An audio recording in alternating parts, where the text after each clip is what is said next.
So I got a request this morning to do for Orgo 1 the discussion board questions, specifically the last two ones that involve naming branch linear alkanes.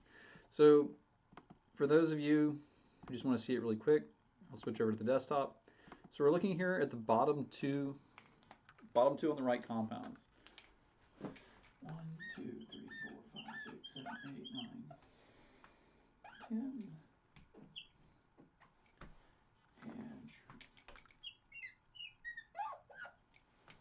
And let me draw the other one.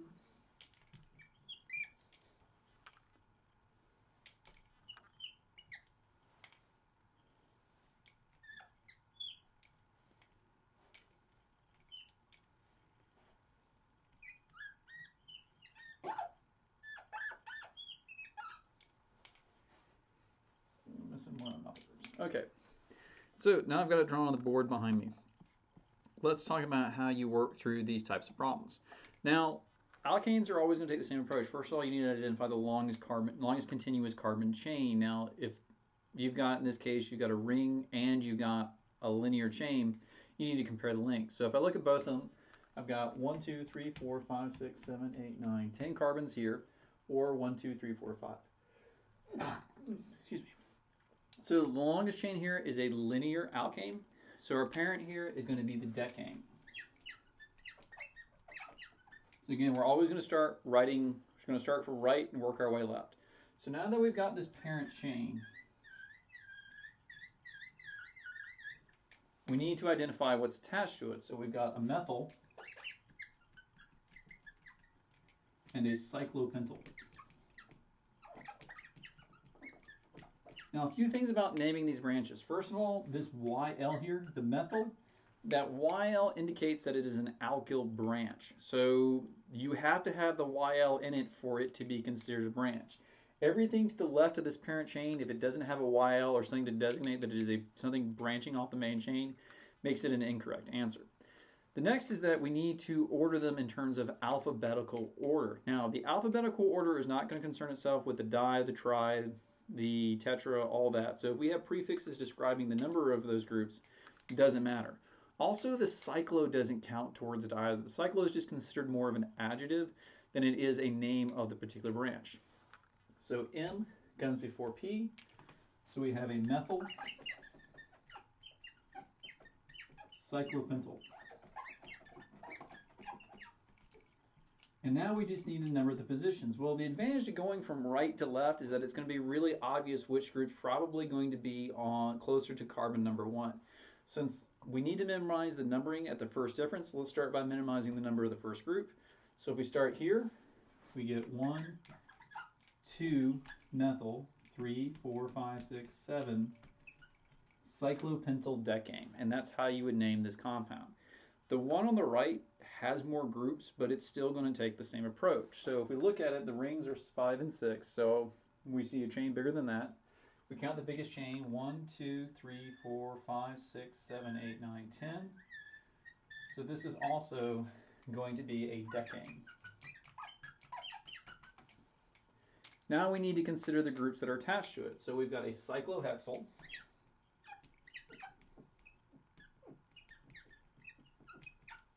And the YL indicates that it's a branch. The cyclohex means a 6-membered ring.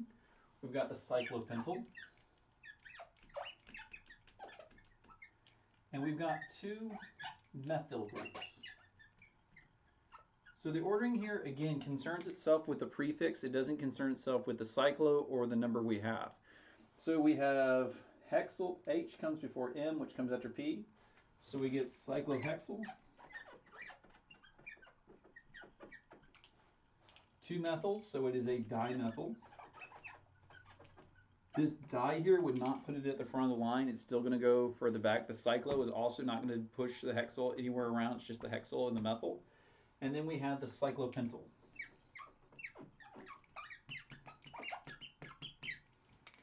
And yeah, this all needs to be in line, but I'm kind of running out of board space. So now we number. Well, the cyclohexyl group comes first. So if we start from up here, we get 1, 2, 3, 4, 5, 6, 7. Whereas we start here, we get 1, 2, 3, 4, 5. So I want to start from this end. 2, 3, 4, 5, 6, 7, and the rest don't matter. So this would be 5-cyclohexyl, 4,7-dimethyl, 6-cyclopentyl decane. And that's how you would name this compound. And this is really just kind of the pattern you follow with. Identify the longest chain. If it's a ring, say it's a cyclo, whatever it is. If it's a chain, just name the chain. Identify the branches, organize them by alphabetical order, ignoring any cyclos. If you have more than one, you're going to put the prefix before them. And then order the carbons in such a way that, first of all, minimize the first one. If it doesn't matter which way you go to minimize the first one, start working your way towards the right and see if the patterning, if the ordering differences changes those numbers. But odds are, if you've minimized this one, you've probably minimized the other numbers in the chain as well. Now, I do want to thank my Orgo 2 students. I was looking at your answers this morning. Y'all actually did a really good job with that diol problem. So the diol problem, and I just want to make sure that you understood it correctly, but y'all appeared to understand it. The question is, which of these 6 can't form an epoxide if we expose to something like sodium hydroxide, so a strong base? You quickly picked up that they needed to be cis to each other, so that left 3 and 4 as your only 2 options. And a lot of you picked up that actually this number 4 here can be rotated along the second and third carbon bond in order to make these 2 hydroxides opposite to each other. So that's why 4 ended up not being a good candidate for, or 4 ended up being a candidate for making epoxide. So 3 here is the only one that can't form an epoxide because these 2 groups are cis to each other, and these rings ensure that they can't rotate to get trans to one another.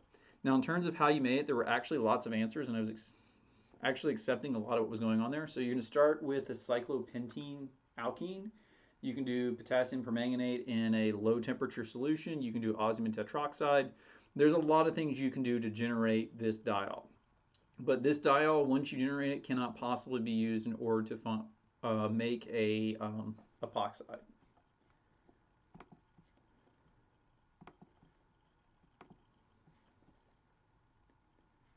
And I remember trying to come up with problems where you would make the diol and then try to make an epoxide from it. And in most cases, I found it was actually not very easy to do that. There aren't a lot of things that add 2 hydroxides anti, and it was just a lot of work to figure out how to make that happen. At least in a controllable way.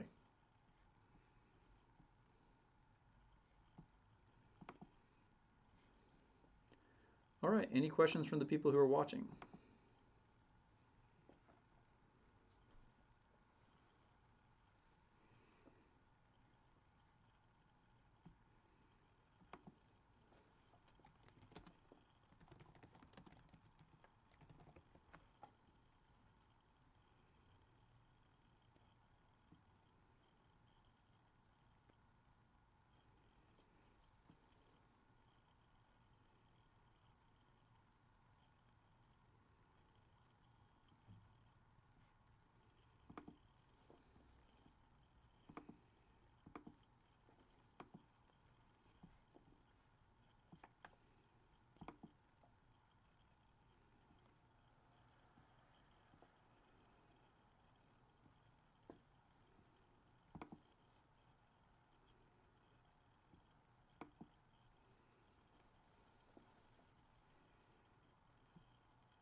All right, no questions. I got the banjo this morning, and I'm just going to kind of strum it until something pops up.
Wow.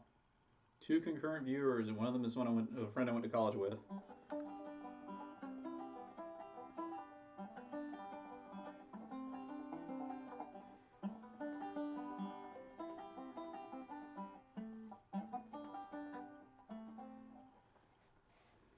Come on, Leslie, pull out your fiddle.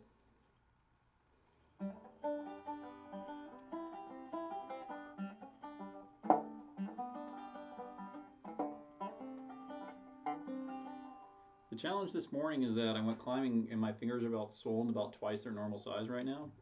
So it's really hard to even get a single finger down on a string right now.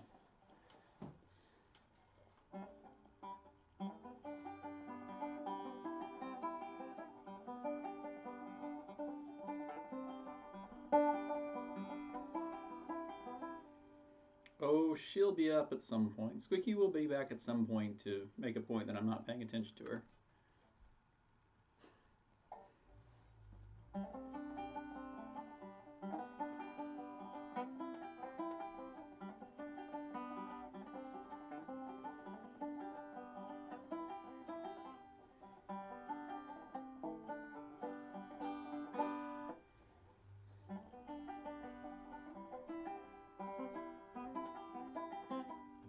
Yep.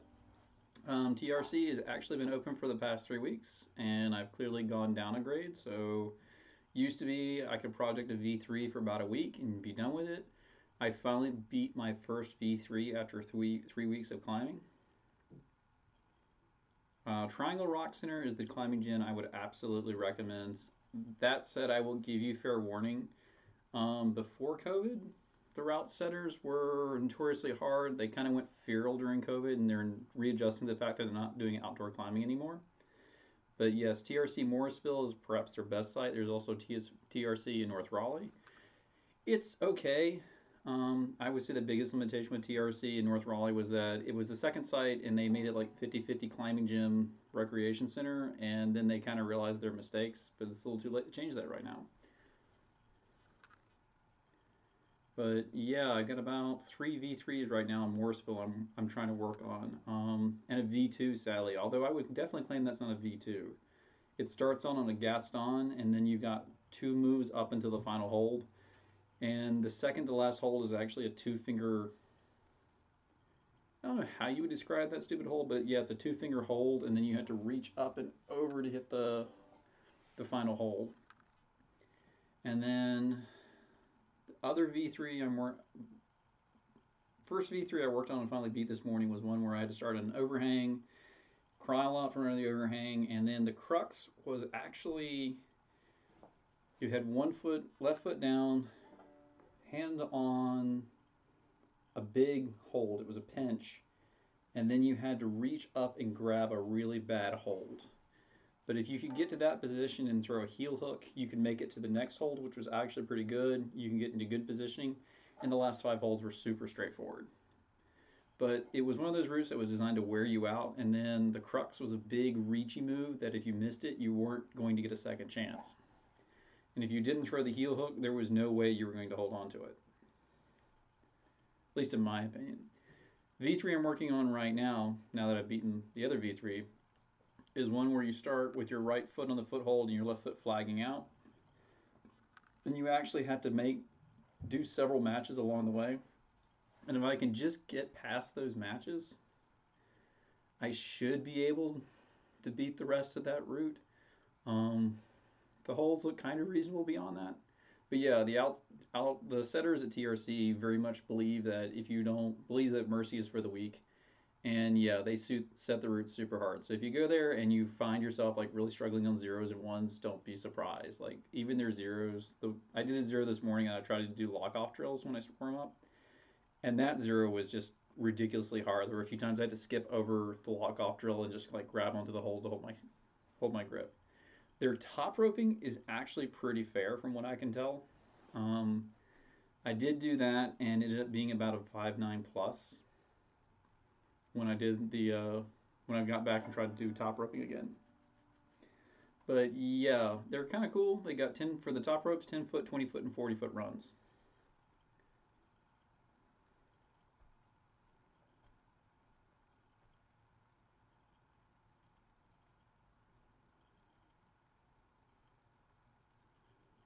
Also, if you don't have gear and you become a member at TRC, they give you like 20% on your first day. So like it's a good way to rack up a whole bunch of gear too.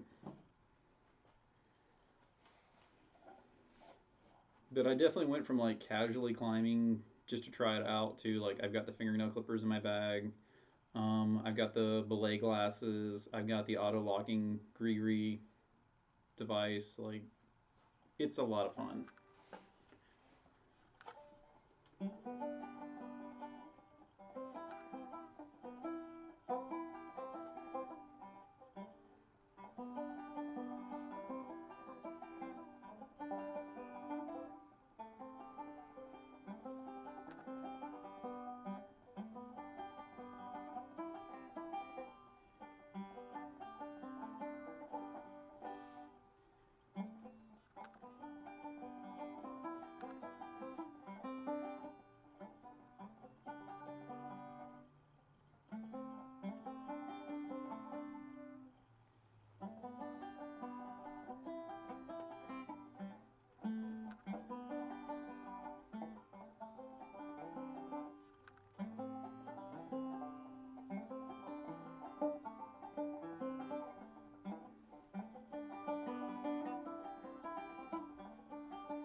Thanks, Leslie. Have fun at work.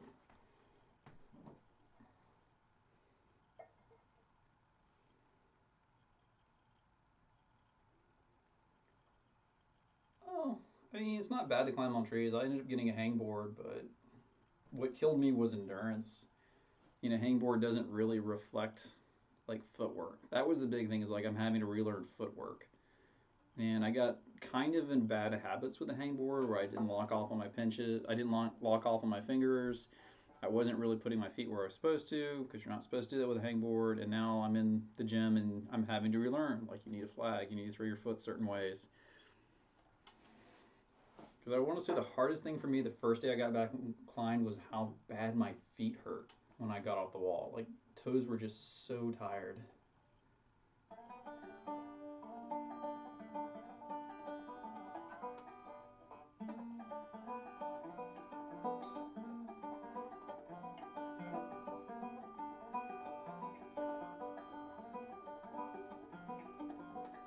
Although I think there's some bouldering in Uharri, and honestly, I think there's some bouldering routes in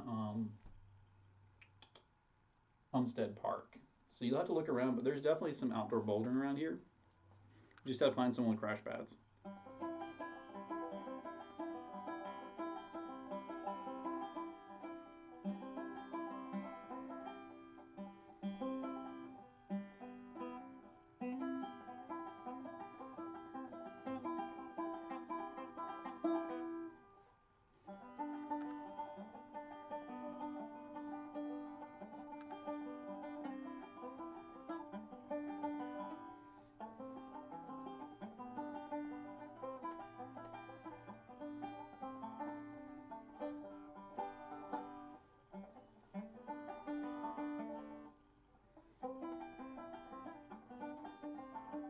If you don't mind my asking, what type of climbing shoe do you have?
Oh, what type of climbing shoe do you have?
So I guess it's probably the Tarantulaces, since they're about 60 to 80 bucks. Probably came in a nice like turquoise blue color.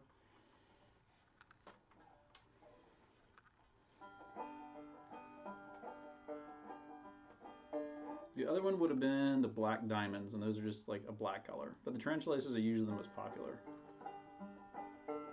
And way better than the Black Diamonds.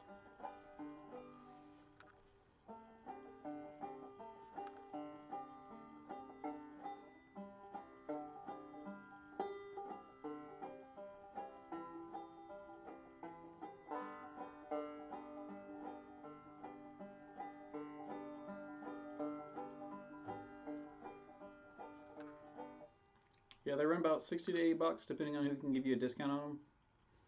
Those are the shoes I started out on. They're very nice shoes. Almost like walking around in moccasins.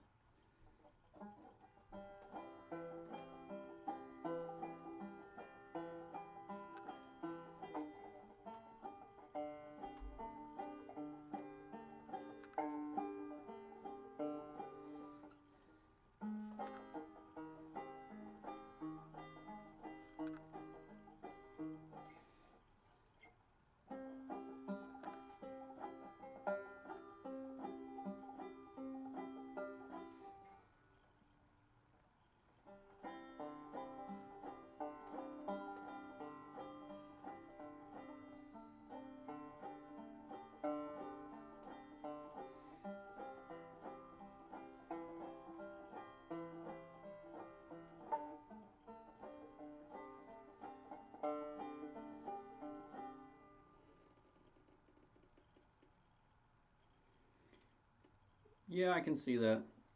TRC costs me about $80 a month. You can usually find a Groupon online for your first like visit being free, and it's definitely a sport where you can like rack up thousands of dollars in gear. I started conservatively, so I did a Black Diamond harness and the Tarantulas climbing shoes. Honestly, everyone I've talked to who's talked about getting their own harnesses were honest is like Black Diamond are good harnesses. They're heavy harnesses, but they're comfortable harnesses. There's like $300 and $400 harnesses that people are buying. They buy them because they're so low weight. These are people that like climbing is life. And I honestly think tarantula laces will do you fine until you hit about V2. For me, that's about the point with so the bouldering V2 routes where they're not good shoes if you need to do heel hooks and if you need to do toe hooks and if you're doing pancake holds. Like there's just not enough rubber, there's just not enough friction. I had to step up to Evolves.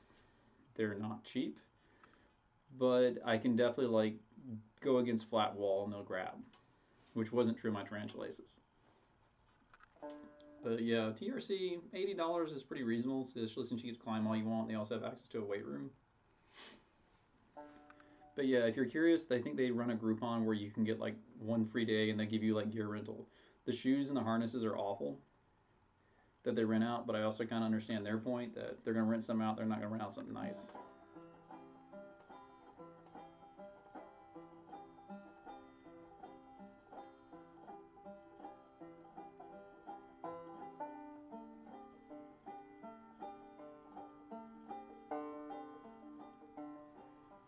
And the thing that really annoyed me when I started getting climbing, because everyone's like, no, it's all about technique. It is like 90% finger strength when you start out. So don't let anyone lie to you. Like everyone, if you have really strong fingers, you can compensate for absolutely terrible climbing skills. So yeah, like the other thing about getting into climbing is like just getting through that first month of like really abusing your fingers and getting your finger strength in. And then once you get the finger strength in, then you can start like talking about like where you put your toes. Because the other thing that bothered me was that people kept telling me you need to use the tips of your toes. I'm like, they're correct. If you want to climb correctly, you need to use the tips of your toes. That said, when you've been climbing for a while, like you can stand on the tips of your toes. When you first start climbing, you don't have enough toe strength to do that, so you do tend to rely more on the ball of your foot. It's not necessarily a bad habit so much as it's a practical thing. If you physically can't use your toes, you're not going to use your toes, and it's just something that you kind of pick up.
Oh, you'll get good at the guitar when you start climbing.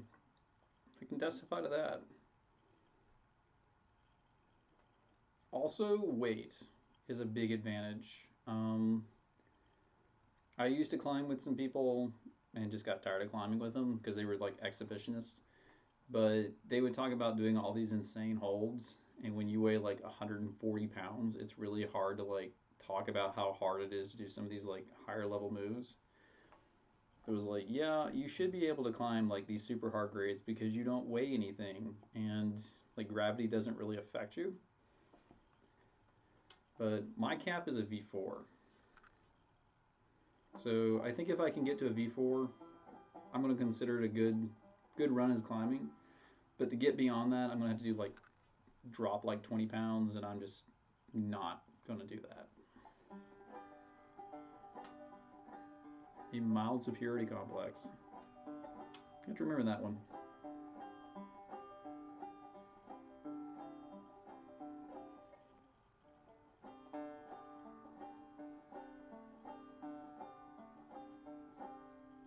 I think the phrase you're looking for is that you're competitive. I would take a mild superiority complex to be like you're arrogant or you're, pretentious.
I really need to focus on the picking I don't like to do.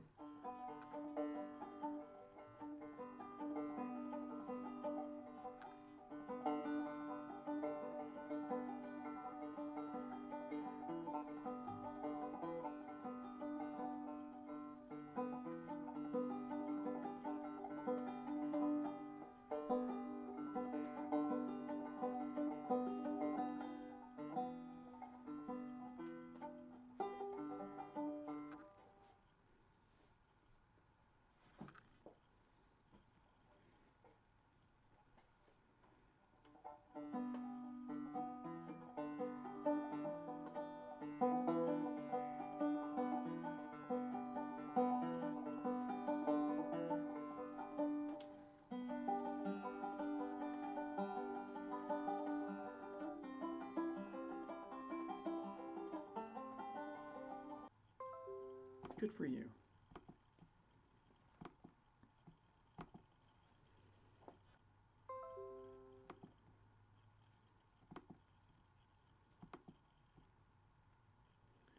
There we go. Looks like we got the internet connection back.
tired.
All right, we'll give it a few more minutes, and then since it's pretty much just me and Sam talking, we'll sign off.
right, since I'm not getting any more questions today, we'll cut it off about 5 minutes early. Again, if you have any questions, feel free to email them out prior to the live stream if you're not able to make it, or feel free to ask the questions in the chat board. I will see several of you tomorrow in lab Tuesday, and then the next live stream is Wednesday.